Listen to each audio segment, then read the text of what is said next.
దయగల మా తండ్రి, ప్రేమగల మా ప్రభువా, పరిశుద్ధుడా, జీవం గల నాయన, జీవాధిపతి, మీ బంగారు పాదములకు నాయన, మీ అపరంజి పాదాలకు స్తోత్రాలు తండ్రి.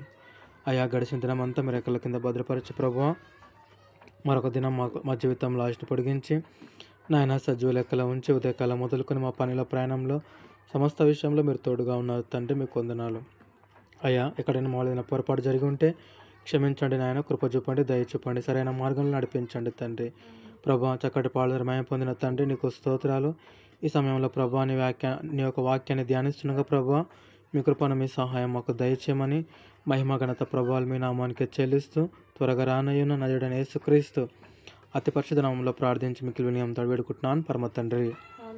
ఆమేన్. ఆమేన్. మొదటిగా దేవుడికి వందనాలు. సమయం ఇచ్చిన మీ అందరు కూడా ప్రాపరేట వందనాలు తెలియజేస్తూ ఉన్నాను. మరి ఈరోజు మనము ఆదికాండము 31వ అధ్యాయము ఆదికాండము 31వ అధ్యాయము మనం ధ్యానించుకుందాము. మరి గడిచిన వారం మనం చూసుకున్నాము 30వ అధ్యాయము. మరి యాకోబు ఏ విధంగా ఆశీర్వదింపబడ్డాడు, యాకోబు ఏ విధంగా ఆశీర్వదింపబడ్డాడు అని మనం చూసుకున్నాము. అభివృద్ధి పొందాడని మనం చూసుకున్నాము. ఏ విధంగా తనకున్న ఒక ఆస్తి లేదా తనకున్న మందలు ఏ విధంగా దేవుడు అత్యధికముగా ఆయన అభివృద్ధి పొందించాడో మనము చూసుకున్నాము. మందల విషయంలో, దాసుల విషయంలో, దాసీల విషయంలో, ఒంటెల విషయంలో, గాడిదల విషయంలో మనము చూసుకున్నాము. మరి ఈ వారము మరి దినాన మరి 31వ అధ్యాయము ఆదికాండము 31వ అధ్యాయం మనం ధ్యానించుకుందాము. నేను చదువుతాను. 31వ అధ్యాయము మొదటి వచనము. లాబాను కుమారులు మన తండ్రికి కలిగినది యావత్తును యాకోబు తీసుకొని మన తండ్రికి కలిగిన దాని వలన ఈ యావదాస్తి సంపాదించనని చెప్పుకొని నా మాటలు యాకోబు వినెను. మరి దేవుడు ఇక్కడ మనం చూసినట్లయితే, దేవుని యొక్క వాక్యం మనం చూసినట్లయితే మరి లాబాను కుమారులు మాట్లాడుతూ ఉన్నారు, ఇక్కడ మాట్లాడుకుంటూ ఉన్నారు. లాబాను కుమారులు అని మనకు అక్కడ ఐఫోన్ ఉంటాం కాబట్టి లాబాను కుమారులు మాట్లాడుకుంటూ ఉన్నారు. మరి బైబిల్ గ్రంథంలో వీరి పేర్ల గురించి ఎక్కడ కూడా రాయబడి లేదు. కానీ మరి లాబానుకు మరి కుమార్తెలతో పాటు మరి లేయా తర్వాత రాహేలు మరి ఇద్దరు కుమార్తెలతో పాటు కుమారులు కూడా ఉన్నారని మనకు బైబిల్ సెలవిస్తూ ఉంది. వారి పేర్లు అయితే మనకు రాయబడలేదు. అయితే మరి ఇక్కడ లాబాను కుమారులు ఏమని మాట్లాడుకుంటా ఉన్నారంటే, మన తండ్రికి కలిగినది యావత్తును యాకోబు తీసుకొని మన తండ్రికి కలిగిన దాని వలన ఈ యావదాస్తి సంపాదించనని చెప్పుకొని నా మాటలు యాకోబు వినెను. నిజంగా ఇక్కడ మనం గమనిస్తే ఆనాడు మరి లాబాను మరి యాకోబు నేను వెళ్ళిపోతాను అని అన్నప్పుడు, లేదు నువ్వు ఉండాలి, నీ జీతం ఎంతో చెప్పు నేను ఇస్తాను అని అడిగినప్పుడు మరి యాకోబు మరి న్యాయంగా అడిగాడు. యాకోబు న్యాయంగా అడిగాడు. మరి ఇంత జీతం అని అడగలేదు. కానీ మరి గొర్రెల్లోనూ మేకల్లోనూ మరి మచ్చలైనను పొడలైనను అలాంటి వాటిని మరి ఒకవేళ అవి పొడితే అవి నాకు అవుతాయి, మరి మిగతా అవి నీకు అవుతాయి అని ఒప్పందం చేసుకున్నప్పుడు ఆ సమయంలో అక్కడ మరి ఒక లాబాను కుమారులు కూడా అక్కడే ఉన్నారు. మనం చూసినట్లయితే లాబాను కుమారులు కూడా అక్కడే ఉన్నారు. మనం అక్కడ చూస్తే ఆయన వేరు చేసి మరి అప్పటి నుంచి వేరు చేసి తన కుమారులకు ఇచ్చి పంపించినట్లు కూడా మనం అక్కడ చూస్తాము. 3 దినముల ప్రయాణం కూడా వారి మధ్యలో పెట్టినట్లు కూడా మనము చూస్తాము. అయితే మరి ఇక్కడికి వచ్చేసరికి మరి ఇక్కడ మనం గమనిస్తే ఈ లాబాను కుమారులు ఆనాడు మరి తండ్రి తర్వాత నిజంగా అక్కడ చెప్పుకుంటే మరి మన ప్రకారం అంటే వారి యాకోబు మరి బావగారు అవుతారు. మరి ఒక లెక్క ప్రకారం మనం చూసుకుంటే మరి వరుసల విధంగా చూసుకుంటే, సో మరి ఆనాడు తండ్రికి తర్వాత మరి బావగారికి ఒప్పందం వీరికి తెలుసు. అయితే ఇక్కడ వీళ్ళు మాట్లాడుతూ ఉన్నారు, మరి యాకోబుకు కలిగిన ఆస్తిని వీళ్ళు అంటే తీసుకోలేకపోతూ ఉన్నారు. చెప్పాలంటే వాళ్ళు ఏమంటారంటే దాన్ని జీర్ణించుకోలేకపోతూ ఉన్నారు అన్నమాట. సో వాళ్ళు ఏ విధంగా మాట్లాడుతూ ఉన్నారంటే, మన తండ్రికి కలిగినది యావత్తు యాకోబు తీసుకున్నాడు. మన తండ్రి ఆస్తి వీళ్ళు ఎలా మాట్లాడుతూ ఉన్నారంటే, అంటే కుమారులు కదా, సో మన తండ్రి ఆస్తి యాకోబు తీసుకొని పోతూ ఉన్నాడు, అతనికి కలిగినదంతా కూడా, అతను సంపాదించుకున్నదంతా కూడా మరి మన తండ్రి ఆస్తి అతను యావదాస్తి సంపాదించనుకొని చెప్పుకుంటా ఉన్నారు. మరి ఇక మనం చూస్తే 2వ వచనంలో మరియు అతడు లాబాను ముఖము చూచినప్పుడు అది నిన్న మొన్న ఉండినట్లు అతని ఎడల ఉండలేదు. నిజంగా ఇక్కడ చూస్తే అంటే ఇక్కడ బహుశా యాకోబు గారు అనుకుంటా సరే కుమారులు అంటే కుమారులు పక్కన పెట్టేసేసాడు, కానీ వారు ఏమన్నా అనుకోకపోయినా అంటే వాళ్ళు అనుకున్నామని పట్టించుకోకపోలేదు. కానీ ఇక్కడ లాబాను ముఖము చూసినప్పుడు అది నిన్న మొన్న ఉండినట్లు అంటే అతనికి కనబడలేదంట. అంటే నిజంగా అంటే నిన్న మొన్న లాబాను యాకోబుతో ఏ విధంగా అయితే ఉన్నాడో, లేదంటే ఏ విధంగా వారి యొక్క ముఖ చిత్రాలు ఉన్నాయో, ఈనాడు మరి యాకోబు లాబానును చూచినప్పుడు అతని ముఖంలో మరి ముందుగా ఉన్నట్లుగా మరి ముందుగా మరి యాకోబు గమనించినట్లుగా ఆయన ముఖం మారిపోయింది. చెప్పాలంటే ఒక రకమైన ద్వేషం పెంచుకొని ఉంటాడు లాబాను. తర్వాత లాబాను కుమారులు కూడా అలాగే పెంచుకొని ఉన్నారు. కానీ మనకు తెలిసిన విషయం అయితే మరి యాకోబు చెప్తా ఉన్నాడు, న్యాయంగానే ఆయన మరి చేసినట్టుగా మనకు కనబడుతూ ఉంది. అదేవిధంగా మనము 3వ వచనం చూస్తే, అప్పుడు యెహోవా నీ పితరుల దేశమునకు నీ బంధువుల యొద్దకు తిరిగి వెళ్ళుము, నేను నీకు తోడై ఉండేదనని యాకోబుతో చెప్పగా, యాకోబు పొలములో తన మంద యొద్దకు రాహేలును లేయాను పిలువంపి వారితో ఇట్లా నేను. సో మరి ఇక్కడ గమనిస్తే మరి ఇక్కడ 2 ఇన్సిడెంట్స్ మనం చూస్తూ ఉన్నాము.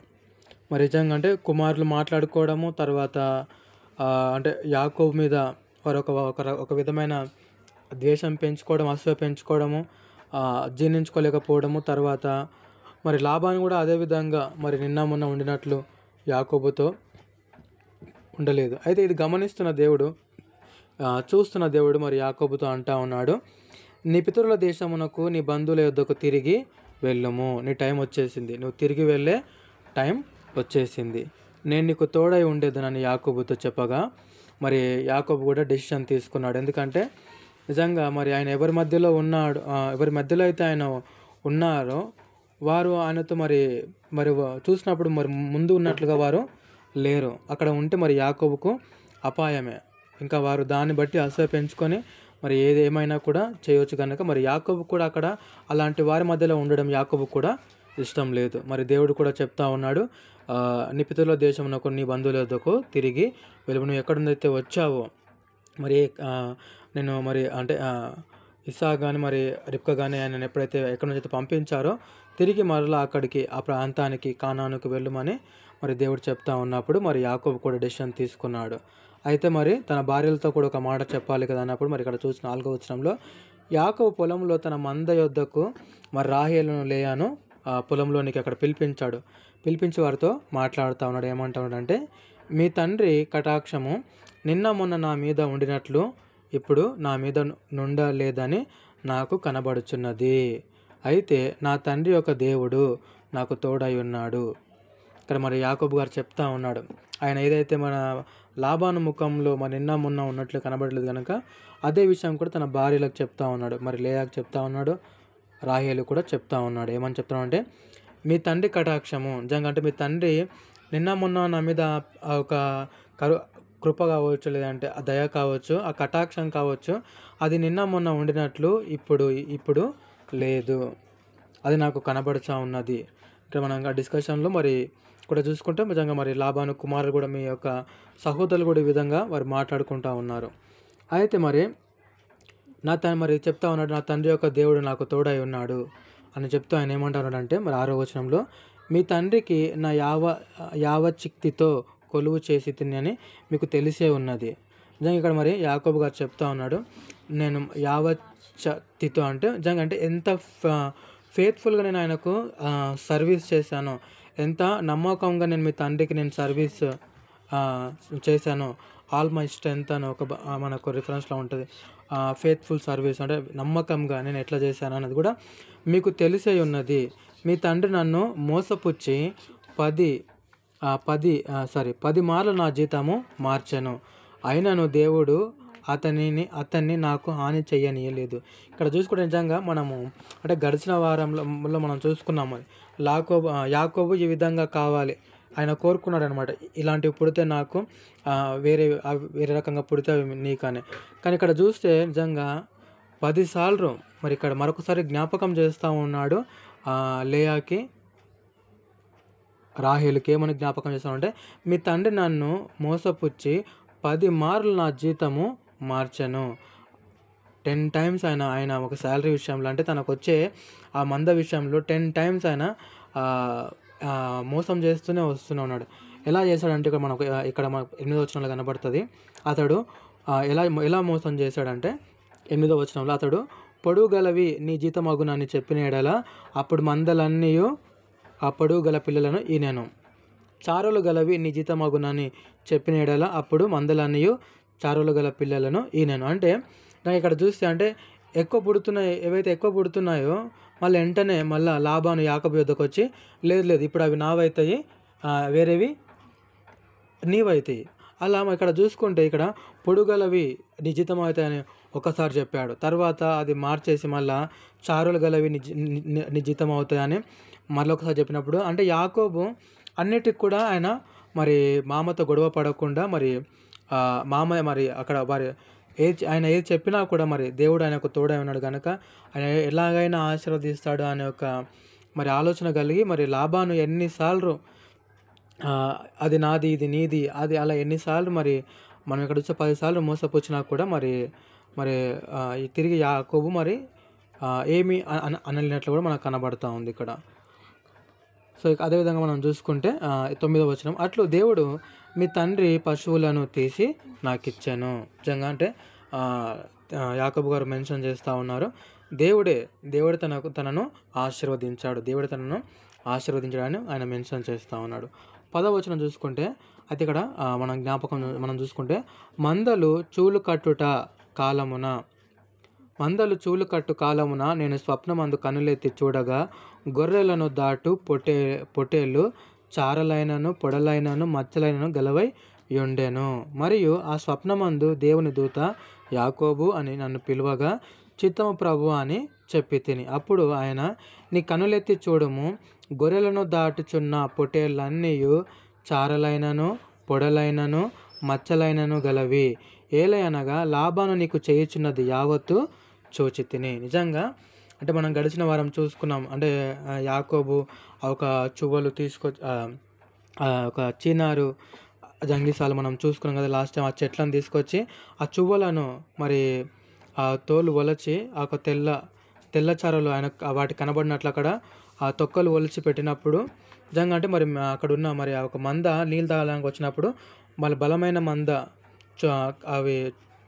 అవి కట్టినప్పుడు మరి యాకోబు అక్కడ పెట్టడం జరిగింది. అయితే ఇక్కడ యాకోబు మరి అంటే అప్పుడు చెప్పలేదు, కానీ ఈ యొక్క 31వ అధ్యాయంలో ఆయన ఏమని చెప్తా ఉన్నాడంటే, మందలు చూలు కట్టిన కాలమున, అంటే ఒకసారి మళ్ళీ తన పాస్ట్ మరి దేవుడు ఏ విధంగా తనకు స్వప్నము కళ ద్వారా ఏ విధంగా తనకు తెలియజేశాడో ఇక్కడ తెలియజేస్తూ ఉన్నాడు ఆయన 10వ వచనంలో. మందలు చూలు కట్టు కాలమున అంటే మరి బ్రీడింగ్ సీజన్ అని మనం అంటాం కదా, అట్లా చూలు కట్టు కాలమున ఆయన స్వప్నమందు మరి ఆయనకు స్వప్నంగా కళలో ఆయన కనబడతా ఉందన్నమాట. గొర్రెలను దాటు పొట్టేళ్ళు, మరి ఒక మేల్ పొట్టేళ్ళు అంటాం కదా. సో ఎలా ఉన్నాయంటే అవి చారలైనను పొడలైనను మనం చూసుకున్నాం కదా గడిచిన వారము. స్ట్రిప్డ్ అని, తర్వాత స్పెక్యుల్డ్ అని, తర్వాత స్పాటెడ్ అని, మచ్చలు ఇట్లా చారలైనను పొడలైనను తర్వాత మచ్చలు గలవై ఉండేను. మరియు ఆ స్వప్నం దేవుని దూత చెప్తా ఉంది, ఆయనకి ఏమంటా ఉందంటే యాకోబు అని పిలిచి ఆయన అంటా ఉన్నాడు, చిత్తము ప్రభు అని చెప్తేనే. అప్పుడు ఆయన, నీ కనులెత్తి చూడము, గొర్రెలను దాటుచున్న పొట్టేళ్ళన్నీ మరి ఏ విధంగా ఉన్నాయంట, చారలు గలవై ఉన్నాయి. అంటే స్ట్రిప్డ్ మనం చూసుకున్నాం కదా, పొడలైనను అంటే స్పెక్కిల్డ్, తర్వాత మచ్చలైనను గలవి అంటే స్పాటెడ్. అంటే నిజంగా మరి ఏదైతే వీరిద్దరి మధ్యలో ఒప్పందం జరిగిందో మరి అదేవిధంగా అంటే దేవుడు ఆయనకు ఒక కళ ద్వారా కూడా కళను కలగజేసి మరి ఆ విధంగా అంటే మరి యాకోబు చేసిన పని అక్కడ ఆయన క్రియారూపకంగా అంటే చేస్తూ ఉన్నాడు, కానీ అంటే ఆయన పని ఆయన చేస్తూ ఉన్నాడు, దేవుడి పని దేవుడు చేస్తూ ఉన్నాడు. అంటే ఇక్కడ అంటే అవి పెట్టడం వల్ల అలా అని మనం చెప్పలేము, కానీ అంటే దేవుడు ఇస్తేనే తప్ప అవి ఆ విధంగా రావు. అది మనకు తెలిసిన సత్యమే. అంటే అవుతుంది, మేబీ సమ్ ప్రాసెస్ అవుతుంది అలా. బట్ ఇంకా దేవుడి సహాయం అయితే తప్పకుండా ఉండాలి. దేవుడి సహాయం లేకపోతే అది అవ్వలేదు. సో మరి ఇక్కడ తను జ్ఞాపకం చేస్తూ ఉన్నాడు. అంటే తను ఆశ్రయింపడానికి గల కారణము దేవుడే. అంటే యాకోబు పని, ఆయన తన పని తను చేస్తూ ఉన్నాడు. తన పనిలో దేవుడు అతన్ని ఆశీర్వదించాడు. అదేవిధంగా మనం చూస్తే మరి 12వ వచనం చూస్తే, అప్పుడు ఆయన, నీ కన్నులెత్తి చూడుము, మరి గొర్రెలను దాటుచున్న పొట్టేళ్ళన్నీయు చారలైనను పొడలైనను మచ్చలైన గలవి. ఏలి అనగా లాబాను నీకు చేయుచున్నది యావత్తు. ఇంకా దేవుడు చూస్తూ మరి అంటే యాకోబును లాబాను ఏ విధంగా పరుస్తూ ఉన్నాడు. మరి మోసపరిచినా కూడా దేవుడు వాగ్దానం ఇచ్చాడు మరి యాకోబుకు, నువ్వు వెళ్ళి ప్రతి చోటనే నేను ఆశీర్వదిస్తాను, నేను దీవిస్తాను. మరి యాకోబు కూడా మరి దేవునితో కూడా ఆయన ఒప్పందం చేసుకున్నాడు. మరి మనం చూసుకుంటే ఆ బేతేల్లో ఆ ప్రాంతంలో మరి వారు ఒప్పందం చేసుకున్నట్లు కూడా మనం అక్కడ చూస్తాం. కండిషనల్ మనం చూసుకున్నాం కదా, వాగ్దానం అంటే కండిషన్తో కూడిన వాగ్దానం అక్కడ మనం చూసుకున్నాం. అదేవిధంగా 13వ వచనం చూస్తే, నీవెక్కడ స్తంభం మీద నూనె పోసితివో, ఎక్కడ నాకు మొక్కుబడి చేసితివో ఆ బేతేలు దేవుడను నేనే. ఇప్పుడు నువ్వు లేచి ఈ దేశము నుండి బయలుదేరి నీవు ఆ పుట్టిన దేశంలోకి తిరిగి వెళ్ళమని నాతో చెప్పినాను. అంటే నిజంగా ఇక్కడ చూస్తే అంటే ఇదంతా కూడా కంటిన్యూయేషన్, అంటే కళాభావంలోనే. నీవెక్కడ స్తంభం మీద నూనె పోసితివో, ఎక్కడ నాకు మొక్కుబడి చేసితివో ఆ బేతేలు దేవుడను నేనే. ఇప్పుడు నీవు లేచి ఈ దేశం నుండి బయలుదేరి నీవు పుట్టిన దేశంలో తిరిగి వెళ్ళమని నాతో చెప్పిన. అంటే ఇది ఆల్రెడీ ఆయనకు ఆ టైంలో వచ్చింది కళ. ఇది ఆల్రెడీ ఆయనకు ఆ టైంలో వచ్చింది. ఎప్పుడంటే యాకోబు తర్వాత లాబాను మధ్యలో ఒప్పందం జరుగుతున్నప్పుడు ఇక్కడ అంటే వీరు ఇదంతా కూడా మరి లేయాకి రాహేలుకు ఆయన జ్ఞాపకం చేస్తా ఆల్రెడీ జరిగింది. ఆయన కళలో కనబడింది, దేవుడు మాట్లాడింది వారికి జ్ఞాపకం చేస్తూ ఉన్నాడు.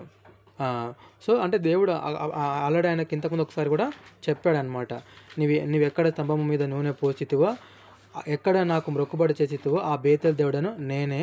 ఇప్పుడు నువ్వు లేచి ఈ దేశంలో నుండి బయలుదేరి నీవు పుట్టిన దేశంలోకి తిరిగి వెళ్ళమని నాతో చెప్పినా నేను. అంటే ఇది ఫస్ట్ టైం మనం ఇందాక పైన చూసుకుంటే 3వ వచనంలో దేవుడు అంటే మరి లాబాను కుమారులు తర్వాత లాబాను ముఖంలో మరి యాకోబు మునుపటి రకంగా చూడనప్పుడు మరొకసారి దేవుడు ఆయనతో కూడా ఇక్కడ మనకు 3వ వచనంలో కూడా మాట్లాడుతూ ఉన్నాడు.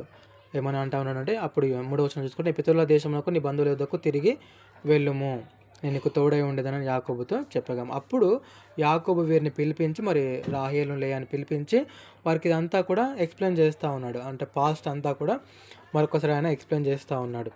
నేను మీ తండ్రి పట్ల ఏ విధంగా నడుచుకున్నాను, ఎంత నమ్మకంగా నేను జీవించాను. తర్వాత మీ తండ్రి నాకు 10 సార్లు మరి జీత విషయంలో 10 సార్లు నన్ను మోసపుచ్చాడు, అంటే చేంజ్ చేశాడు. అయినా కూడా మరి అంటే ఆ టైంలో మరి దేవుడు అంటే ఈ యొక్క మందలు చూలు కట్టే కాలమున మరి దేవుడు నాతో కూడా మాట్లాడాడు, ఆయన నన్ను ఆశీర్వదించాడు. అయితే మరి దేవుడు అప్పుడు కూడా నాకు చెప్పాడు అని మరి ఆయన చెప్తా ఉన్నాడు. అయితే మనం 14వ వచనం చూసుకుంటే, అందుకు రాహేలును లేయాను ఇంకా మా తండ్రి ఏంట మాకు పాలు పంపులు ఎక్కడివి. సో వీళ్ళిద్దరు కూడా మరి ఒకటే మాట మాట్లాడుతూ ఉన్నారు. నిజంగా మనం చూసుకుంటే రాహేలుకు మరి ఇక్కడ మనం గడిచిన వారం చూసుకున్నాం కదా, రాహేలు మరి లేయా మీద ఆమె అసూయతో ఉంటుంది అక్కడ.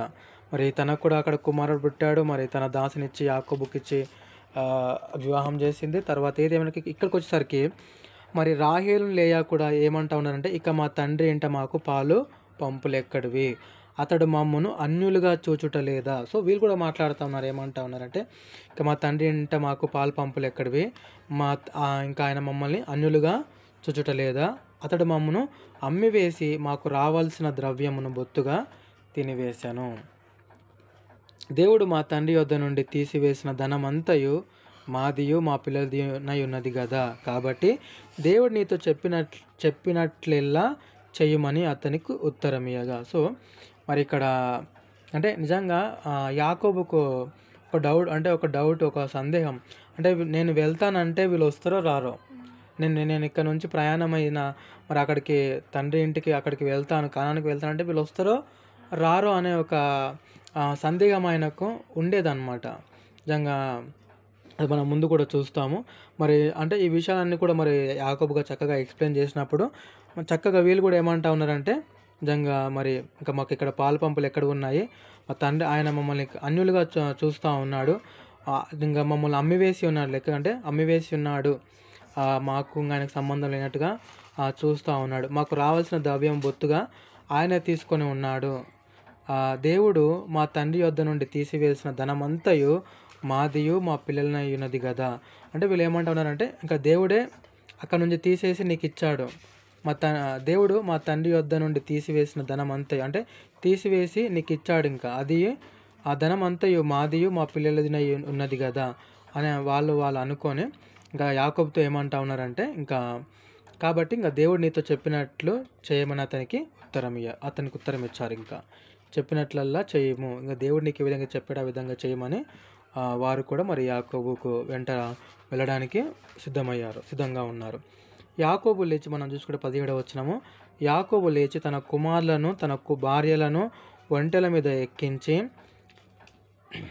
కానాను దేశమునకు తన తండ్రి అయిన ఇస్సాకు వద్దకు వెళ్ళుటకు తన పశువులన్నిటినీ తాను సంపాదించిన సంపద యావత్తును పదనారామంలో తాను సంపాదించిన ఆస్తి యావత్తును తీసుకొని పోయాను.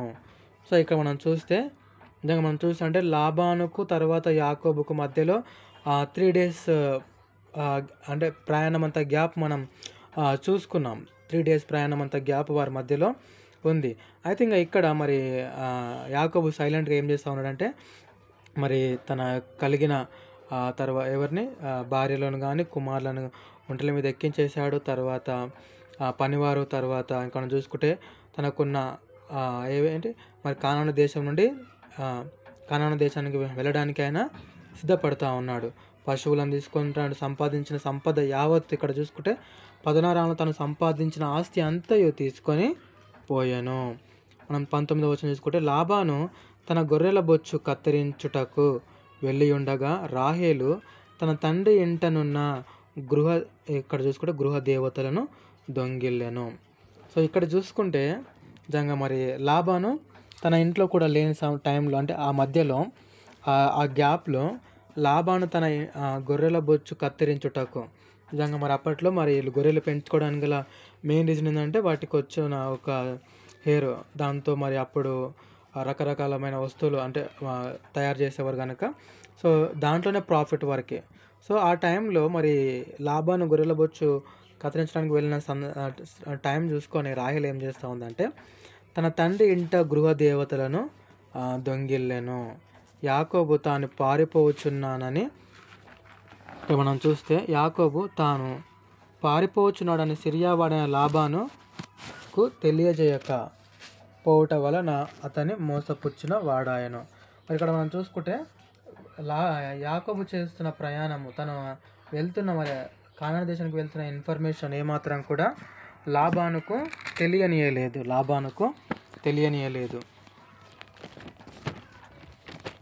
రైట్. సో మరి 21వ వచనం చూసుకుంటే అతడు తనకు కలిగినదంతా తీసుకొని పారిపోయాను. అంటే ఇక్కడ మనం గమనిస్తే మరి మోసపుచ్చిన వాడాయన తర్వాత పారిపోయిన ఆయన మనకు ఎందుకు రాయబడి ఉందంటే లాబానుకు చెప్పకుండా ఏమవుతా ఉన్నాడంటే తీసుకొని పోతా ఉన్నాడు లాబానుకు. అంటే ఇక్కడ పారిపోతున్నాడు ఎందుకంటే లాబానుకు తెలిస్తే నన్ను ఎక్కడ పోనీయడో, తర్వాత ఇంకేమైనా చేయొచ్చు అనేసి తర్వాత ఇక్కడ యాకోబు ఏం చేస్తూ ఉన్నాడంటే నిజంగా అంటే లాబానుకు తెలియకుండా అంటే లాబాను వచ్చేలోపు వెళ్ళిపోవాలని ఆయన ప్లాన్ చేస్తూ ఉన్నాడు. అతనికి చెప్పడానికి కూడా మరి యాకోబుకు ఇష్టం లేదు. సో మరి ఇక్కడ చూసుకుంటే 21 అతడు తనకు కలిగినదంతా తీసుకొని పారిపోయాను. అతడు లేచి నది దాటి గిలాదను కొండతట్టు అభిముఖుడై వెళ్ళాను. మరి యాకోబు ప్రయాణం గిలాదు కొండతట్టు తన యొక్క ప్రయాణాన్ని మరి అయితే తన యొక్క కలిగిన ఆస్తిని, పిల్లల్ని, భార్యలను మరి తీసుకొని మరి ఒక గిలాదు కొండతట్టు ఆయన ప్రయాణం ఆరంభించాడు. 22వ వచనం చూసుకుంటే యాకోబు పారిపోయానని 3వ దినమున లాబానునకు తెలుపబడెను. అయితే దీనికంటే ముందు ఈ యొక్క రాహేలు మరి తన తండ్రి ఇంట ఉన్న గృహ దేవతలను దొంగిల్లెను. దీని గురించి మనము ముందు మాట్లాడుకుందాము. అయితే ఇక్కడికి వచ్చేసరికి మరి 22వ వచనం చూస్తే, యాకోబు పారిపోయినని 3వ దినమున లాబానుకు తెలుపబడెను. సో యాకోబు వెళ్ళిన 3వ దినానికి మరి యాకోబు మరి వెళ్ళిపోయాడని అప్పుడు మరి ఆఫ్టర్ అంటే 3 days తర్వాత 3వ దినమున 3rd day లాబానుకు తెలిసింది.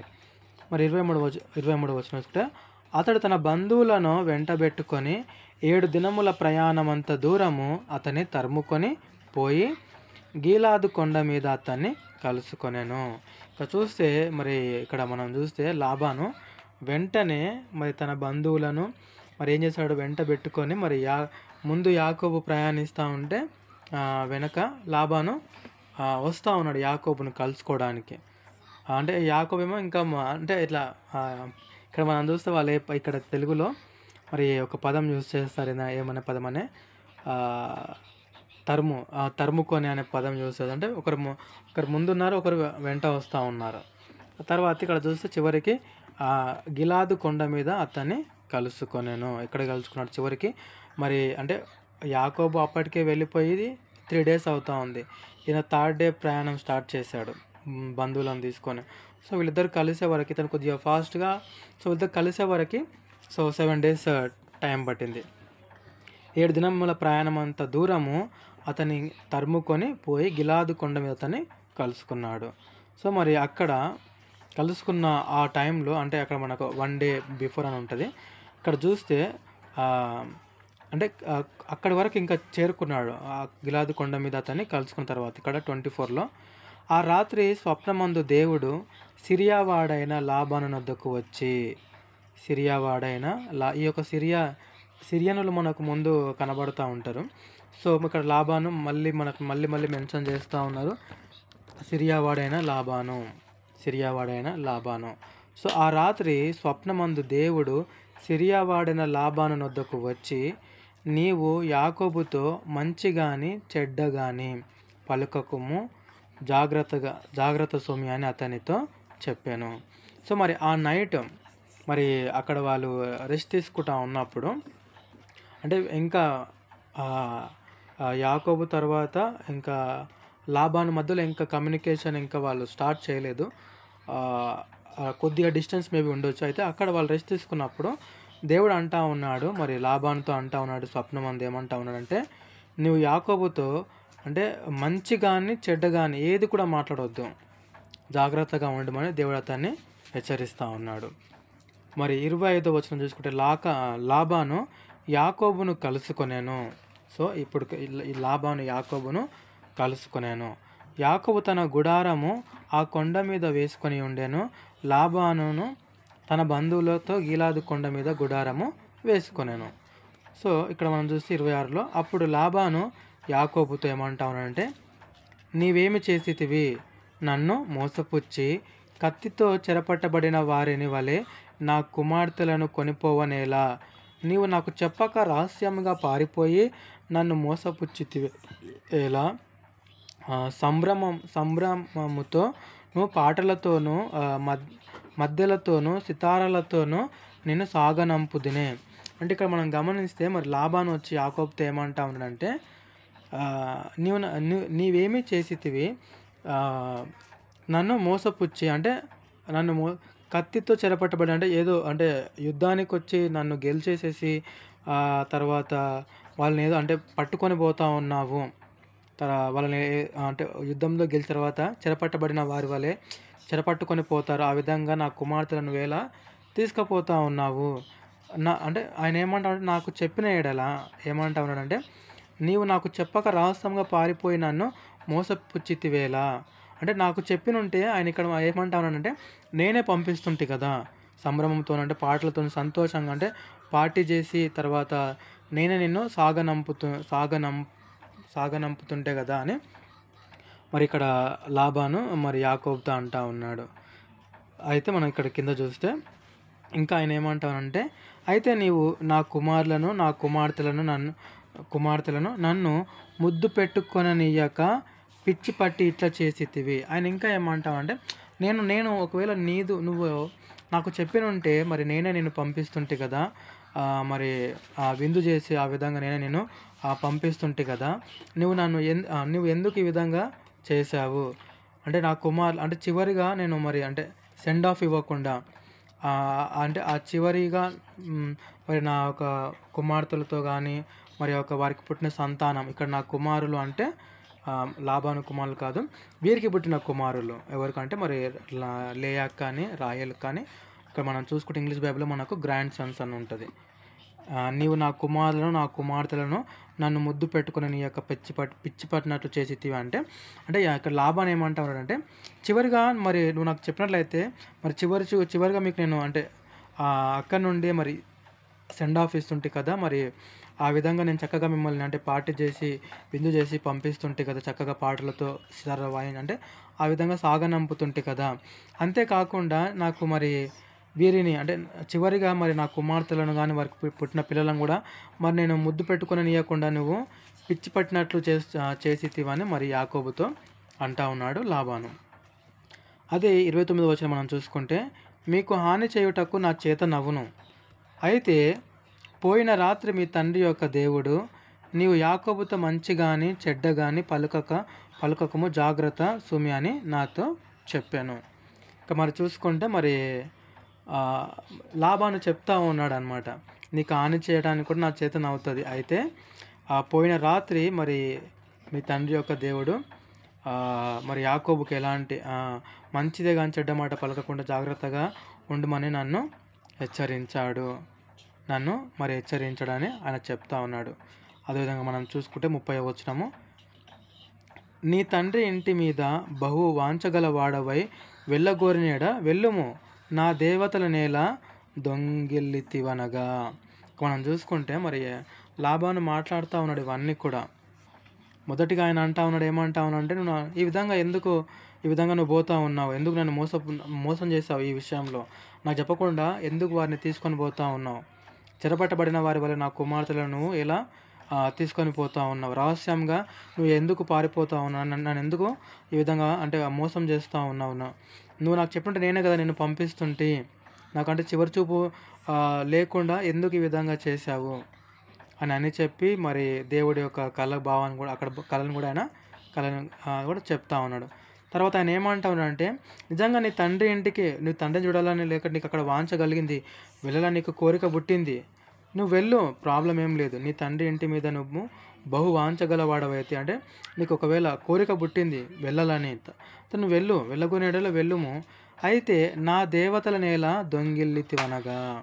నిజంగా ఇక్కడ చూస్తే ఆయన ఏమంటా ఉన్నాడంటే, నా దేవత నేల దొంగిల్లితివనగా అంటే బహుశా ఇక్కడ లాభాన్ని రావడానికి 2 రీజన్స్ ఉన్నాయి. ఒక రీజన్ ఏమో పిల్లల్ని అంటే కుమార్తెలను కానీ వారికి పుట్టిన పిల్లలను కానీ మరి చివరిగా చూసుకోవడానికి.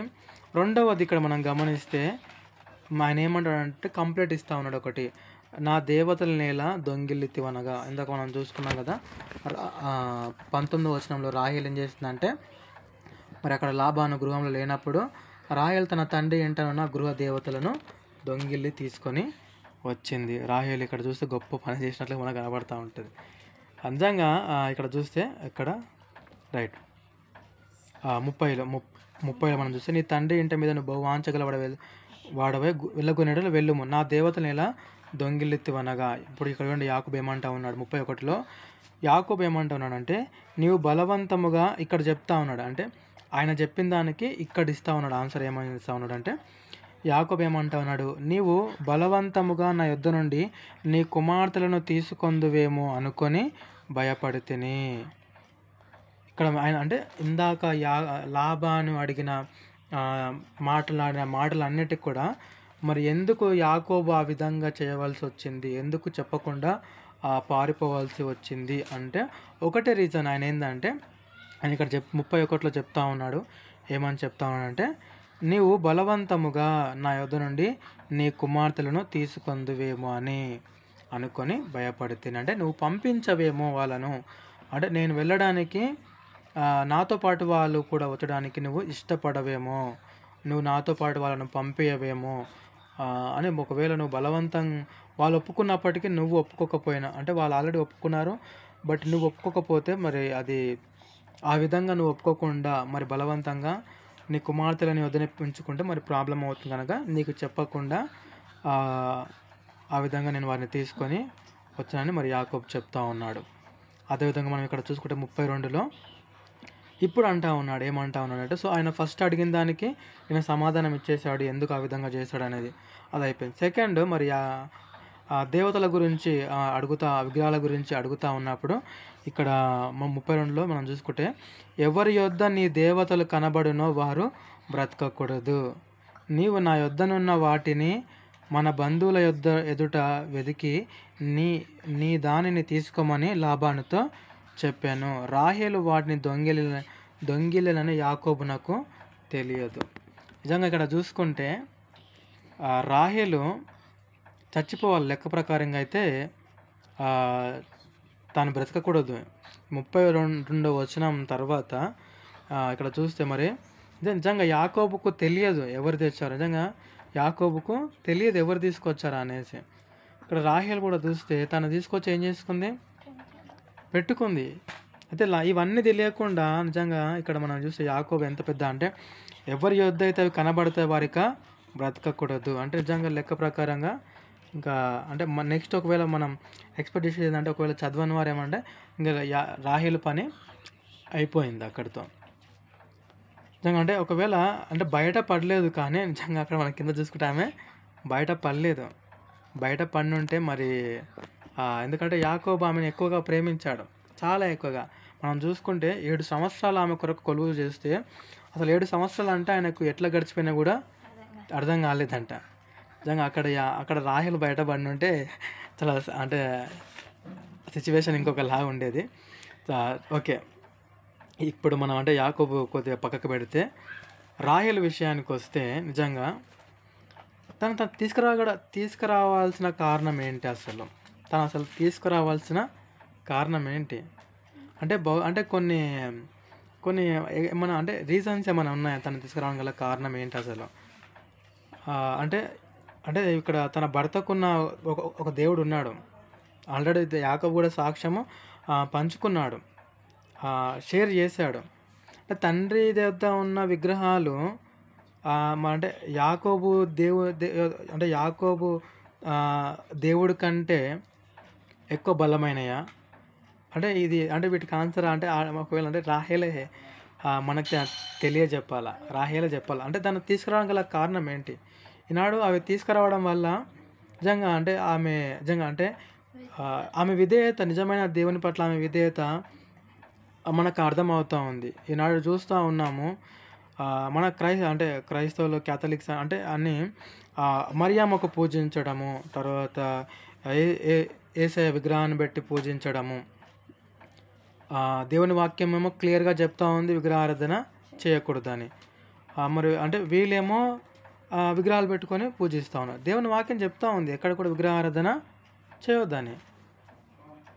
మరి అది అంటే ఆ వాక్యము ఇందాక నేను ఒక చిన్న వీడియో చూస్తూ ఉన్నాను, అక్కడ ఆయన అంటా ఉన్నాడు, క్వశ్చన్ అడిగాడు ఒక ఇంటర్వ్యూలో. ఆయన క్వశ్చన్ అడిగితే విగ్రహారాధన చేయమని మీ బైబిల్లో ఉందా అంటే ఆయన ఏమంటా ఉన్నాడంటే, దానికి ఆన్సర్ చేయకుండా ఆయన ఏమంటా ఉన్నాడంటే, మరి పాత నిబంధనలో గొర్రెల మీద అంటే వాళ్ళు ప్రయాణం చేసేవారు, ఇప్పుడు చేయట్లేదు కదా అని ఆయన సమాధానం ఇస్తూ ఉన్నాడు. అంటే అక్కడ ఇంటర్వ్యూ పర్సన్ ఇంకా క్లియర్గా అడగట్లేదు. ఇప్పుడు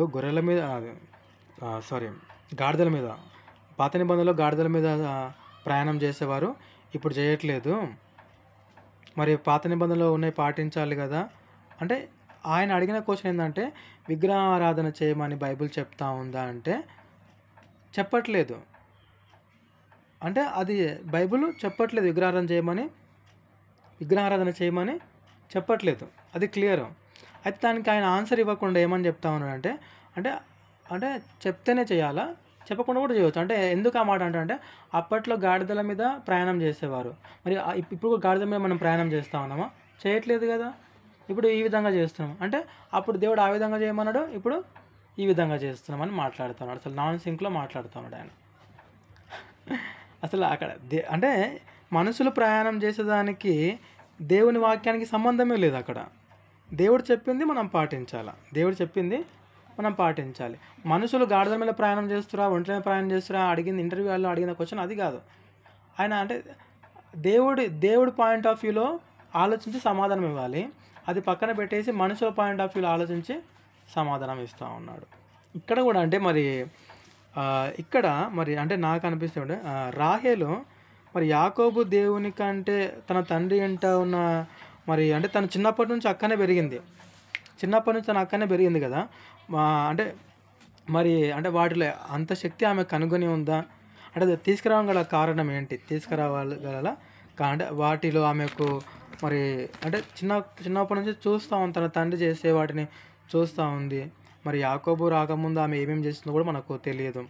అంటే ఇక్కడ మరి ఆమె తీసుకురాగల కారణము ఏమై ఉంటుంది అంటే ఇంకా చాలామంది ఏమంటారంటే మరి అంటే నేను కొన్ని చూసాను, కొన్ని చదివాను అక్కడ. అంటే తన తండ్రి ఈ విధంగా చేస్తున్నాడు, అంటే వారికి రావాల్సింది రావట్లేదు, వారిని అన్యులుగా చేస్తూ ఉన్నాడు. అందుకనే ఆ తండ్రి ఒక దేవతలను ఈమె తీసుకొని వచ్చింది. అంటే తండ్రి మీద కోపం మీద ఈ విగ్రహాలను తీసుకొని వచ్చిందని ఒక పాయింట్ ఆఫ్ వ్యూ. నిజంగా అంటే ఒక్కొక్కరు ఒక్కొక్క పాయింట్ ఆఫ్ వ్యూ చెప్తా ఉన్నారు. కానీ ఇక్కడ అంటే నిజంగా తీసుకురావాలగల కారణము అంటే రాహేలు తన మనసులో ఏముందో యాక్చువల్లీ. కానీ ఇక్కడ నిజానికి మరి యాకోబు అయితే చెప్తా ఉన్నాడు, ఏమంటా ఉన్నాడంటే ఆ దేవతలు ఎవరేదైతే కనబడతాయో వారు మాత్రం ఇక్కడ బ్రతకకూడదని చెప్తా ఉన్నాడు. సో మనం ఇక్కడ చూసుకుంటే నీవు నా ఎదురున్న వాటిని మరి ఆయన చెప్తా ఉన్నాడు, ఇక్కడ ఉన్న వారందరిని కూడా మరి నువ్వు వెతుకు, వారందరి యొద్ద కూడా నువ్వు బంధువులు ఎదుట వెతుకు, దాన్ని తీసుకొని నా యొద్దకు రా అని ఆయన చెప్తా ఉన్నాడు. మరి లాబానుతో అంటా ఉన్నాడు. మనం 33 చూసుకుంటే లాబాను యాకోబు గుడారంలోనికి, లేయా గుడారములోనికి, ఇద్దరి దాసుల గుడారములోనికి వెళ్ళాను కానీ అతనికేమీ దొరకలేదు. సో ఫస్ట్ ఇక్కడ లాబాను ఎక్కడికి వెళ్ళాడంటే యాకోబు గుడారంలోనికి వెళ్ళాడు, ఏమీ దొరకలేదు, మొత్తం వెతికాడు. తర్వాత లేయా గుడారంలోనికి కూడా వెళ్ళాడు. తర్వాత మనం చూసుకున్నాం కదా ఇద్దరు దాసుల గృహాలు, ఎవరు వాళ్ళు? బిల్హా, జిల్పా, వారి గృహాలకు కూడా వెళ్ళాడు. వారి గుడారంలో కూడా ఏమి కూడా దొరకలేదు. తర్వాత చూసుకుంటే ఆయన మళ్ళీ చూసుకుంటే ఇక్కడ తర్వాత అతడు లేయా గుడారంలో నుండి బయలుదేరి రాహేలు గుడారంలోనికి వెళ్ళాను. ఇక్కడ చూడండి 34వ వచనము. సో చివరిగా రాహేలు గుడారానికి వెళ్ళినప్పుడు రాహేలు ఆ విగ్రహములను తీసుకొని ఒంటె సామాగ్రిలో పెట్టి వాటి మీద కూర్చుండెను. నిజంగా అంటే వీళ్ళిద్దరి మధ్యలో కన్వర్జేషన్ వింటా ఉంది ఎవరు? రాహేలు. ఆయన వెతుకుతూ ఉన్నాడు, ఆ విషయం కూడా తెలుసు. దొరికిందంటే ఇక్కడ రాహేలు పని అయిపోయినట్లే. కానీ ఇక్కడ ఆమె ఏం చేస్తుంది చూడండి, గమనిస్తే ఆ విగ్రహాలను తీసుకొని ఒంటె సామాగ్రిలో, అంటే ఒంటెలు సంబంధించిన ఒక పాత్రలు కానీ వస్తువులు కానీ ఏదైతే పెట్టెలో ఉంటాయో ఆ పెట్టెలో ఈ యొక్క విగ్రహాలను పెట్టి వాటి మీద కూర్చుంది. సో లాబాను లోపలికి వచ్చేసి చూస్తూ ఉన్నప్పుడు ఏమంటుంది మనం చూస్తే, కాగా లాబాను ఆ గుడారం అంతటను తడవి చూచినప్పటికీ అవి దొరకలేదు. ఎందుకంటే ఈమె కూర్చుంది వాటి మీద, ఆ పెట్టెలో పెట్టి పెట్టె మీద ఈమె కూర్చుంది. ఆయన ఇల్లు ఆ గుడారం అంతా కూడా వెతికాడు. అయితే మనం 35లో చూస్తే ఆమె తన తండ్రితో తమ ఎదుట నేను లేవనందున తాము కోపపడవద్దు, నేను కడగగా నున్నానని చెప్పాను. సో ఇదందరికీ కూడా మనం అర్థం చేసుకోవాలి. ఆమె ఎందుకు లేవట్లేదు అంటే మేబీ అది ఇక్కడ మనం చూసుకుంటే అంటే నాడు అందరికి కూడా అవగాహన ఉండొచ్చు, మేబీ ఆ పీరియడ్ టైం అని అలా అనొచ్చు. సో అంటే ఆ విధంగా ఆమె ఉంది కనుక అక్కడ నుండి ఆమె ఏమని చెప్తా ఉంది, నేను లేవలేను, ఇక్కడ నుండి నేను లేవలేను, నా మీద కోప్పడవద్దు, నేను కడగగా నున్నానని చెప్పాను. అతడు ఎంత వెతికినానో ఆ విగ్రహములు దొరకలేదు. సో అప్పుడు మనం చూసుకుంటే మరి యాకోబు కోప్పడి లాబానుతో వాదించి అతనితో, నీవు ఇట్లు మండిపడి నన్ను తరుమునేలా, నేను చేసిన ద్రోహమేలా, పాపమేలా, నీవు నా సమస్త సామాగ్రిని తడివి చూచితివి, తర్వాత నీ ఇంటి వస్తువులన్నిటిలో ఏది దొరికాను, నా వారి ఎదుటను నీ వారి ఎదుటను అది ఇట్లు తెచ్చిపెట్టుమని వారు మన ఉభయముల మధ్య తీర్పు తీర్చుదురు. సో మరి ఇంకా ఎంత వెతికినా కూడా దొరకలేదు. ఎందుకంటే దొరకదు. ఇంకా ఎక్కడ దొరుకుతుంది? రాయలు కొడుతుంది కాబట్టి దొరకదు అది ఇంకా. సో ఇక్కడ చూస్తే ఇంకా అప్పటికి ఇంకా యాకోబు ఓపిక బట్టి ఎందుకు మరి లాభంతో అంటున్నాడు, నేను చేసిన ద్రోహం ఏంటి అసలు, నువ్వు ఎందుకు ఇట్లా ఈ విధంగా నన్ను వేధిస్తున్నావు, బాధ పెడతా ఉన్నావు, ఆ సామాగ్రి అంతా వెతికావు కదా, ఒకవేళ ఉంటే తీసుకొనిరా, ఇక్కడ ఉన్న వాళ్ళందరూ మన ఇద్దరికి తీర్పు తీరుస్తారు అని మరి యాకోబు గారు లాబానుతో అంటా ఉన్నాడు. నిజంగా మనం ఇక్కడ చూసుకుంటే మరి ఎన్నో విషయాలు మరి దేవుడు ఏది ఏమైనప్పటికీ అంటే యాకోబును బయటికి తీసుకొని వచ్చాడు. మరి కుమారులు నిజంగా చూసుకుంటే లాబాను కుమారులు కానీ మరి ఇక్కడ మరి లాబాను కానీ అంటే యాకోబు పని చేస్తూ ఉన్నప్పుడు వారికి లాభం వస్తూ ఉన్నప్పుడు మంచిగానే ఉన్నారు. ఇక మరి అంటే యాకోబుకు రావాల్సిన జీత విషయంలో న్యాయంగానే అతడు తీసుకుంటా ఉన్నాడు. సో న్యాయంగా తీసుకుంటా ఉన్నప్పుడు నిజంగా మరి యాకోబు ఎదుగుతూ ఉన్నప్పుడు వీళ్ళు ఓడ్చుకోలేకపోతూ ఉన్నారు. నేటి సమాజం కూడా అంటే ఒకడు న్యాయంగా నిజాయితీగా ఎదుగుతూ ఉంటే చూస్తూ ఓర్వలేకపోతూ ఉన్నారు. అంటే వాడి కష్టం ఏదో వాడు పడుతూ ఉన్నాడు, దేవుడు ఏదో అంటే మామూలుగా మన జనరల్గా చెప్తా ఉన్నాడు ఏ లోకంగా, వాడి కష్టం ఏదో వాడు పడుతూ ఉన్నాడు, దేవుడు వాడిని ఆశీర్వదిస్తున్నాడు, వాడు లోపల ఏం చేసుకుంటున్నాడో దేవుడి కెరక వాడి కెరక. కానీ సమాజము వాడి కష్టం చూడరు, వాడిని ఏం చూడరు, కానీ వాడు అది చేస్తున్నాడు, వాడు ఇది చేస్తున్నాడు, వీనికి ఎక్కడి నుంచి వస్తున్నాయి ఇంకా అంటే ఈ విధంగా తయారవుతూ ఉంది సమాజము. కనుక మనకు మరి దేవుడు మనతో మాట్లాడుతూ ఉన్నాడు. మరి ఇటు వారమే మనం ఉన్నాం కనుక మరి అనేకులకు అలా ఉండకూడదు. మన కష్టం మనం కష్టపడితే దేవుడు మనల్ని ఆశీర్వదిస్తాడు, పొరుగువాడు కష్టపడితే దేవుడు పొరుగువానే ఆశీర్వదిస్తాడు. ఇక లాభాన్ని కష్టపడ్డాడు, దేవుడు అతన్ని ఆశీర్వదించాడు. మనం కష్టపడితే మనల్ని కూడా దేవుడు ఆశీర్వదించి ముందుకు నడిపిస్తాడు.